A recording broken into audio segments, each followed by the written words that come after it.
अस्सलाम वालेकुम एवरीवन, कैसे हैं आप सब लोग। आई होप सब ठीक ठाक होंगे। मैं भी अल्हम्दुलिल्लाह बिल्कुल ठीक हूँ। सबसे पहले तो बहुत बहुत शुक्रिया उन सब लोगों का जिन्होंने मेरा चैनल सब्सक्राइब किया और यूट्यूब की मोनेटाइजेशन के लिए जो पहला क्राइटेरिया होता है 1000 सब्सक्राइबर्स कंप्लीट करने का, वो मेरे अल्हम्दुलिल्लाह हो गए हैं। अब पीछे वॉच टाइम रह गया है जो वो भी कंप्लीट हो जाएगा। आप लोग बस ज़्यादा से ज़्यादा मेरी वीडियोज़ को रेगुलर देखते जाएँ तो इंशाल्लाह मेरा जो वॉच टाइम है ना वो भी जल्दी कंप्लीट हो जाएगा। और उसके बाद ये जो मैंने हफ्ते में 1 या 2 वीडियोज़ डालती हूँ ना मोनेटाइजेशन के बाद, मैं इंशाल्लाह डेली बेसिस पर वीडियोस अपलोड किया करूँगी। तो आज के व्लॉग में भी आप लोगों के साथ कुछ अपने रूटीन के काम शेयर करूँगी। और ये मेरे पास जो है ना मेरे हस्बैंड की परफ्यूम का खाली बॉक्स था। ये काफ़ी मुझे ना स्टर्डी लग रहा था, थोड़ा सा स्ट्रॉन्ग लग रहा था, तो मैंने सोचा क्यों ना DIY करके इससे जो है वो कुछ बनाया जाए। ये स्टिकी ग्लिटर शीट भी मेरे पास पड़ी थी। इसको यूज़ करते हुए जो है ना मैंने एक बहुत क्यूट सा छोटा सा ऑर्गेनाइज़र रेडी कर लिया था। और इस ऑर्गेनाइज़र को हम जो है वो एज ए पेंसिल बॉक्स भी यूज़ कर सकते हैं। इसके अंदर आप अपने हेयर ब्रशेज़ और इस तरह की चीज़ें भी रख सकते हैं। इसके अलावा इसके अंदर ना फ्लावर्स भी रख सकते हैं। जब ये रेडी हो जाएगा तो मैं आपको दिखाऊंगी तीनों तरह से कैसे इस्तेमाल किया जा सकता है। चलें जी, चलते हैं फिर आज के टॉपिक की तरफ जिस पर हम डिस्कशन करने जा रहे हैं, और वो है टॉक्सिक लोग कौन होते हैं, हम इनको कैसे पहचान सकते हैं, और टॉक्सिक लोगों की हमारी लाइफ पर क्या इम्पैक्ट्स होते हैं और इनको डील कैसे किया जा सकता है। देखिए, हमारे इर्द गिर्द बहुत सारे ऐसे लोग होते हैं जो बड़े ही खुद परस्त, मतलब परस्त और मौका परस्त होते हैं। खुद परस्त मैं इसलिए कह रही हूँ कि उन्हें सिर्फ अपनी ज़ात ही बेहतर लगती है। जो उनकी चॉइसेस हैं, जो काम वो कर रहे होते हैं, जो डिसीजन उन्होंने लेने हैं, जो कपड़े उन्होंने पहने हैं, वो ही बेहतरीन है। उसके अलावा कोई दूसरा जो मर्ज़ी करता रहे, उन्हें सिर्फ अपनी ज़ात ही सबसे अफजल लगती है। और मतलब परस्त इसलिए कि वो किसी के साथ जब ताल्लुकात बनाते हैं, रिलेशंस बनाते हैं, किसी से मिलते जुलते हैं, तो उनके पीछे जो है उनका कोई अपना ही मतलब होता है। बिना मतलब वो तो किसी से बात तक नहीं करते। और मौका परस्त इसलिए कह रही हूँ कि ऐसे लोगों को जब कभी मौका मिलता है आपकी इंसल्ट करने का, आपको हर्ट करने का, आपको किसी चीज़ के लिए बुरा फील कराने का, या फिर आपकी सेल्फ़ इस्टीम को लो फील करवाने का, तो ये वो मौका हाथ से जाने नहीं देते। तो यही लोग हैं जिनको हम टॉक्सिक पर्सनैलिटीज़ कहते हैं, जो लोगों की ज़िंदगियों पर नज़र रख के बैठे होते हैं कि उनके पास क्या क्या नेमतें हैं, उनको गिनते रहना, उनकी गलतियों को पॉइंट आउट करते रहना, उनके हर काम में खामियां तलाश करते रहना। ये वो लोग हैं जिनकी अपनी ज़िंदगी में चाहे तूफ़ान आया हो, लेकिन नहीं, बस इनका हर टाइम ये होता है कि दूसरों की ज़िंदगियों की टो लगाते रहना है कि वहाँ पे क्या चल रहा है। और बहुत सारे टॉक्सिक लोग तो ऐसे होते हैं जो आपके बहुत अपने, बहुत ही करीबी रिश्ते हो सकते हैं। हो सकता है कोई आपके अपने घर से ही हो। तो हम इन लोगों को कैसे पहचानें? तो डील तो तब करेंगे ना जब हमें पता चल जाएगा कि ये फ़लाँ शख्स टॉक्सिक है। तो वो शख्स, वो बंदा है या बंदी है, आपको हमेशा मैनिपुलेट करने की कोशिश करेगा। अगर वो किसी गैदरिंग में बैठा हुआ है या फैमिली में किसी फंक्शन में कहीं पे भी इकट्ठे बैठे हुए हैं, बाज़ दफ़ा ये टॉक्सिक लोग हंसी मजाक में भी कुछ ऐसी बातें कर देते हैं जिसमें आपकी पर्सनैलिटी को डिग्रेड करेंगे, या फिर आपका कोई कमज़ोर वक्त या आपकी कोई जो गलती है उसको याद करवा देंगे कि फ़लाँ टाइम तुमने ये किया था। तो कि हर तरह से जो है ना रंग में भंग डालने का काम इनका होता है। आप खुश हो हैं, आप मुस्कुरा रहे होंगे, अपनी ज़िंदगी की कोई खुशी इंजॉय कर रहे होंगे, लेकिन ये जो टॉक्सिक लोग हैं ना, ये इस खुशी में शामिल तो हो जाएंगे, आपकी खुशियों में शामिल तो हो जाएंगे, बट उनकी जो तंज़ या नज़रें और जो ऐसे ऐसे फाक सा चेहरा आपको नज़र आ रहा होता है, साफ पता चल रहा होता है कि इनको खुशी की बजाय तकलीफ़ हो रही है।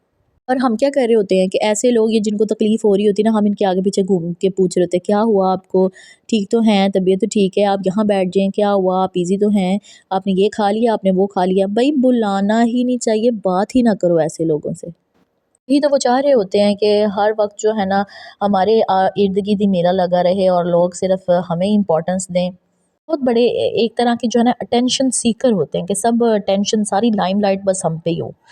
अब ये जो बहुत सारे टॉक्सिक लोगों की ये भी एक निशानी है कि ये आपको आपकी ही शख्सियत के बारे में डाउट्स में डाल देंगे कि ओहो, तुम्हारा कद थोड़ा सा और लंबा होता ना तो फिर ये ड्रेस तुम पे बड़ा ही सूट करना था, अगर तुम्हारे बाल लंबे होते ना फिर तुमने बड़ी प्यारी लगना था। या फिर और नहीं तो शादी की बात को लेकर बैठ जाएंगे कि शादी नहीं की तुमने अभी तक, फ़लाँ फ़लाँ की तो शादी होगी, तुम्हारी फ़लानी दोस्त की भी हो गई है ना, या फिर तुम्हारी फ़लानी कज़न की भी शादी होगी ना, तुम्हारी अभी तक नहीं हुई। शादी एक इतना पर्सनल मैटर है, आप लोगों को इंटरफेयर करना ही नहीं चाहिए। ये इतना पर्सनल क्वेश्चन है कि आपको करना ही नहीं चाहिए।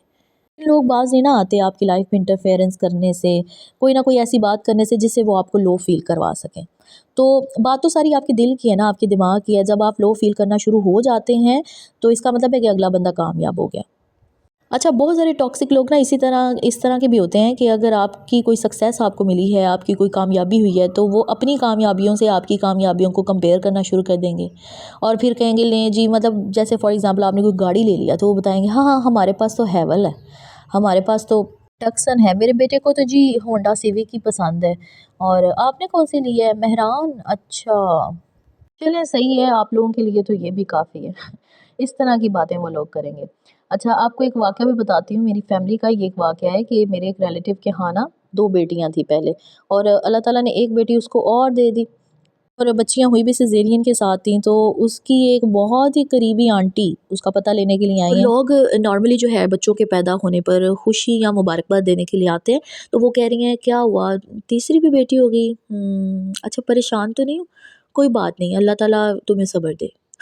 अब मतलब बेटी पैदा हुई है, रहमत आई है, कोई तकलीफ़ तो नहीं आई जिस पर आप जो है वो सब्र माँगा जाए। मतलब माँ को सिर्फ़ ये फ़ील करवाना है कि तुम्हारे साथ गलत हो गया। ऐसी आंटियों से तो अल्लाह की पनाह, तो इनको तो दूर ही रखा करें ना अपने घर से, अपने हर मामले से। देखिए बाज़ दफ़ा इंसान की ज़िंदगी में बहुत सारी जो है ना वो उतार-चढ़ाव आते हैं, टेंशन्स, परेशानियाँ भी, आज़माइशें भी आती हैं। लेकिन इस तरह के लोग जो आपकी टेंशन्स को बढ़ा-बढ़ा के आपके सामने प्रेज़ेंट करते हैं ना, वो इस तरह से आपके दिमाग में टेंशन्स बढ़ देते हैं कि आपको छोटी-सी प्रॉब्लम भी ना बहुत बड़ी लगना शुरू हो जाती है। कि टॉक्सिक लोगों का काम टॉक्सिसिटी फैलाना है, ठीक है। शैतान का काम जो है वो शैतानियत ही फैलाना होता है, वो कोई अच्छा काम तो कर ही नहीं सकते। तो अब आप आती है बात कि हम इस तरह के लोगों को डील कैसे करें। सबसे पहली बात, पहचानें लोगों को जो कि टॉक्सिक है आपकी लाइफ में। आपके अपने रिश्तेदार, आपके अपने खूनी रिश्ते, आपके दोस्त, आपके करीबी लोग जो भी हैं, इनको पहचानें। और उसके बाद जो अगला काम आपने करना है वो क्या करना है, इनके साथ इंटरेक्शन ख़त्म कर दें।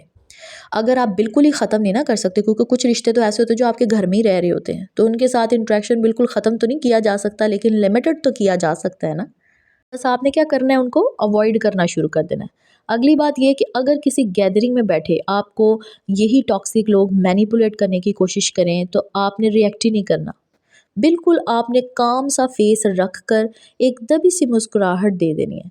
उनको खुद ही पता चल जाएगा कि जो बात वो कर रहे हैं ना आपके नज़दीक, उसका कोई मतलब नहीं है। हाँ, लेकिन ये हर दफ़ा आपका ये रिस्पॉन्स नहीं होना चाहिए। अगर आपको ज़रूरी लगे कि इस बात का जवाब देना चाहिए तो दें, मुंह पे मारें अगले के जवाब, लेकिन बहस नहीं करें, जवाब दें एंड लीव दैट स्पेस, वहाँ से उठ के चले जाएं, बहस नहीं। तीसरी बात ये कि इस तरह के जो टॉक्सिक लोग होते हैं ना, उन्हें बड़ी आदत होती है कि उन्हें हर बात में अहमियत दी जाए, इम्पोर्टेंस दी जाए।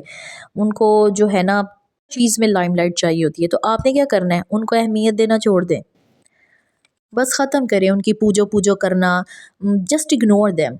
वो चाहेंगे कि हमने कोई बात एक शोशा सा छोड़ दिया है और हमें बस इसकी एक्सप्लेनेशन दी जाए, हर कोई हमें एक्सप्लेन कर रहा हो और हम ऐसे मूड बना के बैठे रहें। आपने खामोशी अपना लेनी, बात ही नहीं करनी उस मैटर पर, उस मामले पर।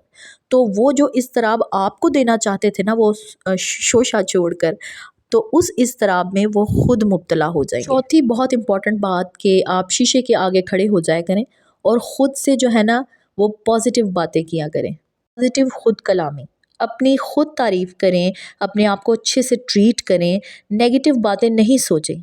अपनी अचीवमेंट्स के बारे में सोचें कि मैंने ये अच्छा किया है, मेरे पास अल्लाह ताला की ये नेमतें दी हुई हैं, मेरे पास, मैं खूबसूरत हूँ, मेरी सेहत अच्छी है। सेहत देखें सबसे बड़ी नेमत होती है अल्लाह की। अगर वो है तो आपको बाकी नेमतें जो है आप उसका एंजॉय करते हैं, फ़ायदा उठाते हैं। अगर आपकी सेहत ही अच्छी नहीं है तो फिर जो मर्ज़ी हो आपके पास, आपको कुछ अच्छा नहीं लगता। आप उन दुआओं के बारे में सोचा करें जो आपके अल्लाह ने, आपके रब ने कबूल कर ली हैं आपकी। जो दुआएं आपकी कबूल नहीं हुई तो मांगना ना छोड़ें, मांगते रहें। अगर देर हो भी रही है तो अल्लाह ताला की इसमें भी कोई बेहतरी होगी, आजमाइश हो सकता है हो आप, बस आपने घबराना नहीं है। आपने किसी के हाथों अपना मिसयूज़ नहीं होने देना। खुद को इतना इमोशनली स्ट्रॉन्ग कर लें, और बस एक दफ़ा अगर आपने अपने इमोशंस को कंट्रोल करना सीख लिया ना, खुद को स्ट्रॉन्ग कर लिया, तो फिर कोई टॉक्सिक एनर्जी आपकी ज़हनी सेहत को, आपकी ज़िंदगी को कंट्रोल नहीं कर सकेगी। और आखिरी और बहुत इम्पॉर्टेंट बात कि अल्लाह ताला के ज़िक्र से खुद के दिल को रोशन रखें। अल्लाह ताला की तस्बीहात और अल्लाह ताला का जो ज़िक्र है वो करना ना छोड़ें। अपनी नमाज़ों की पाबंदी करें। ذکر کرنا اللہ کا نہیں چھوڑیں، کیونکہ خالی جگہ پر نا جنات اور شیاطین کا قبضہ ہو جاتا ہے، اور جو دل اللہ کا ذکر چھوڑ دیتے ہیں نا تو شیطان ان کے دل پر ایسے تھوتھنی جما کر بیٹھ جاتا ہے۔ جہاں اللہ تعالیٰ کا ذکر نہ ہو پھر وہاں پر اسی طرح کے ٹاکسک اور شیطانی لوگوں کے دیے ہوئے وسوسے ہی آتے ہیں۔ بس شیطان جو ہے وہ پھر وسوسے، نا امیدیاں، نفرتیں، سیلف ڈاؤٹس یہی کچھ ڈال دیتا ہے دل میں۔ تو آپ کو سب چیزوں سے اپنے آپ کو باہر لے کر آنا ہے، کوشش کریں، آہستہ آہستہ ہو جائے گا، ایک دم سے نہیں ہونا، آہستہ آہستہ آپ کی زندگی میں چینج آ جائے گا۔ جب آپ کے ذہن میں اس طرح کے لوگوں کی دی گئی گندی سوچیں سرکولیٹ کریں، آپ پریشان ہوں تو فوراً اللہ تعالیٰ کا ذکر سٹارٹ کر دیں۔ آپ کو میں ایک بہت ہی خوبصورت دعا بتاتی ہوں جو کہ میں پتہ نہیں کب سے اس کو میں نے اپنی زندگی میں اپنایا ہوا ہے، اور جب بھی کہیں زندگی میں کچھ بڑا کرنے جا رہی ہوتی ہوں، جاب انٹرویو دینے، ایگزامز دینے، میرے بچے پیدا ہوئے ہیں، سیزیرین ہوئے ہیں، وہ ٹائم جو بھی مشکل وقت مجھ پہ آتا ہے، میری کوئی چیز گم جائے، اس وقت میں اس کو کرتی ہوں اور مجھے اس کا بہت فائدہ ہوتا ہے، اور وہ دعا ہے حسبنا اللہ و نعم الوکیل و نعم المولا و نعم النصیر، کہ میرے لیے جو ہے اللہ ہی کافی ہے، اللہ ہی بہترین کارساز ہے، وہی مولا ہے، دینے والا ہے، اور وہی مددگار ہے۔ بس یہی دعا چلتے پھرتے پڑھتے رہیں، اللہ تعالیٰ آپ کے دلوں کو سکون دے گا انشاءاللہ، مجھے بھی دعاؤں میں یاد رکھیے گا۔ تھینکس فار واچنگ، اللہ حافظ۔